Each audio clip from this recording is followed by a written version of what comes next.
morning class. Today we are going to do lesson number 12, Sri Ramakrishna Paramhans. Children, today we are going to do about the life, the studies which Ramakrishna Paramhans has done and what was his teaching. Okay, these are the three main important topics that we are going to cover. The life of Ramakrishna Paramhans, the studies that he has himself done, okay, and how he wanted that these studies should be given to others. That is what were his teachings. Okay, so Ramakrishna Paramhans, now in India it is a very famous missionary institution which is there in many parts of our cities and villages, and it generally focus on education. It generally focus on education of young boys and girls. The reason is very simple, children, why he wanted that each and every child should be educated of our country, just because an educated child can make a brighter future for our India. And educated children and educated youth can make India from developing nation to a developed nation. That's why he wanted that each and every boy and each and every girl should get education, that also in low cost. That also in low cost. Why he want this thing? Because there are so many brilliant and bright students who want to study, but they don't have money. Okay, it becomes the main hindrance of a nation. There is lack of monetary support from the family. So he wanted that we should open such kind of institution where they will be getting free and low cost education, where they have to invest very less. Okay children, now Sri Ramakrishna Paramhans, मैं आपको हिंदी में समझा देती हूँ. इस chapter में हम उनकी लाइफ, एजुकेशन और उन्होंने क्या टीचिंग करी है इसके बारे में. जो रामकृष्ण परमहंस एक मिशनरी ऑर्गेनाइजेशन है जो लोगों की सहायता से चलता है, फाइनेंशियल हेल्प से ये इंस्टीट्यूशन चलता है, और उसमें वो चाहते हैं कि जो भारत की जो युवा पीढ़ी है, जो यंग बॉय एंड गर्ल्स हैं, वो लोगों को एजुकेशन प्राप्त हो और वो लोगों को एजुकेशन एक बहुत ही लो कॉस्ट में मिले, जिसके लिए उन्हें बहुत ज़्यादा पैसे देने की ज़रूरत नहीं है या बहुत ज़्यादा फीस देने की ज़रूरत नहीं है. तो एक बहुत लो कॉस्ट में उनको एजुकेशन मिल जाए.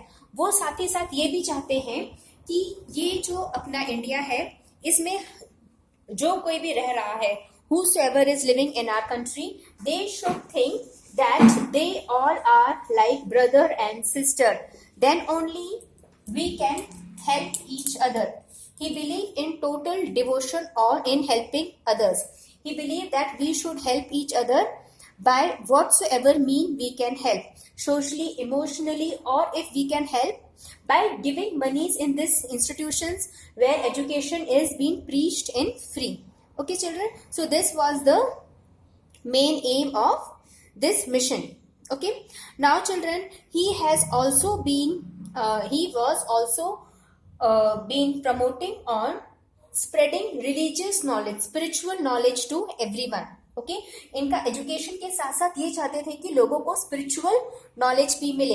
ही himself was a Hindu saint. ये सबसे पहले एक हिंदू सेंट थे. इन्होंने बहुत पहले ही मोह माया सब त्याग दी थी और ये एक हिंदू संत बन गए थे. इसके बाद ये बहुत सारे जगहों में गए, इन्होंने बहुत सारी प्रीचिंग्स करी. फिर इन्हें लगा कि मुझे क्रिश्चियनिटी एंड इस्लामिक धर्म के बारे में भी जानना चाहिए. तो इन्होंने क्रिश्चियनिटी और इस्लामिक धर्म के बारे में भी पढ़ा. इन्होंने दोनों के रूल्स एंड रेगुलेशंस फॉलो करे, उन्होंने सबकी प्रीचिंग ज्वाइन करी. फिर इसके बाद उन्होंने यह सार लगा इनको कि there is only one thing which all religion speak, that there is only one god. Okay, and this God is telling us that we should not fight among ourselves. Everyone is equal in front of the God. Okay, there should be no discrimination between any human beings, and we should follow. Humanity has a biggest religion, and rather than humanity, nothing should be given more important and more emphasis. तो सारे धर्मों का जब इन्होंने study करा तो इनको यही सार मिला कि सब धर्म एक जैसी बातें ही करते हैं, कि जो भगवान है वो सबसे ऊपर है, भगवान की इच्छा के आगे कुछ नहीं होता, और हमें सबसे बड़ा धर्म जो हमें मानना चाहिए वो है हमें इंसानियत को सबसे ज़्यादा महत्व देनी चाहिए, और उसके बाद हमें अपनी मदरलैंड को सबसे ज़्यादा रिस्पेक्ट करना चाहिए, because this is the place which is giving us home, which is giving us job and which is giving us shelter, food and everything. तो हमें इस चीज को बहुत ज़्यादा महत्व देना चाहिए। जो रामकृष्ण परमहंस है, he used to move from one place to another in search of such things that means by information of those things we can make our country a progressive nation। वो इंडिया के हर छोटे छोटे कोनों में गए हैं, उन्होंने लोगों की प्रॉब्लम बहुत ज़्यादा डीपली और बहुत ज़्यादा ध्यान से ऑब्जर्व करी है, और उसके बाद इन्होंने यह सोचा है कि हम इन मुसीबतों को, हम इन प्रॉब्लम्स को किस तरीके से हम आसानी से लोगों के लिए हम क्या कर सकते हैं जिससे लोगों की मदद हम कर सकें। मगर जब ये बहुत सारे जगह गए और उसके बाद इन्हें यूएसए, अमेरिका, यहाँ सबसे भी ऑफर आया, और जब इन्हें ऑफर आया तो इन्हें इस चीज का ऑफर आया कि ये यहाँ पे आके अपनी प्रीचिंग बताएं, प्रीचिंग करें। इन्होंने ऐसे ही करा, इन्होंने अपनी प्रीचिंग करी, इन्होंने सब चीज बहुत अच्छे से करा। मगर फिर इनको लगता था कि जो मेरी खुद की कंट्री है, दैट इज माय इंडिया, उन्हें इंडिया में ही सबसे ज्यादा अच्छा लगता था। इन्हें लगता था कि हमें इंडिया को हम भारत माता कहते हैं, तो हमें जो हर एक लेडी है उसको भी एक माता की तरह ही मानना चाहिए, और उस माता की तरह ही हमें उनकी रक्षा और उनकी प्रतिष्ठा का सम्मान करना चाहिए।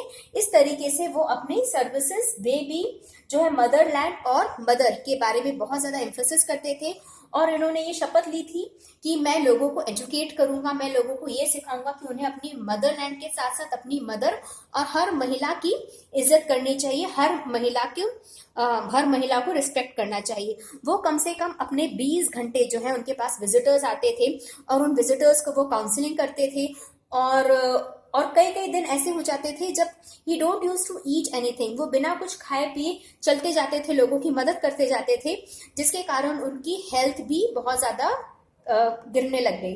ठीक है बच्चों, फिर इस तरीके से क्या होने लगा, उनकी हेल्थ बहुत ज्यादा गिरने लगी और वो बहुत ज्यादा लोगों के साथ बातचीत नहीं कर पा रहे थे।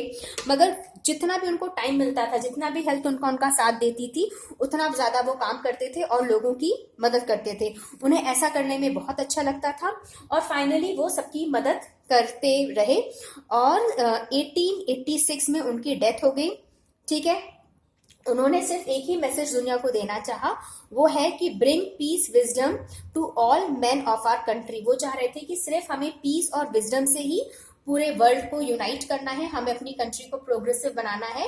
तो हम अपनी कंट्री को कैसे प्रोग्रेसिव बना सकते हैं, जब हम इसमें पीस और यूनिटी का मैसेज सबको प्रदान करेंगे। Okay children, that's all in this lesson.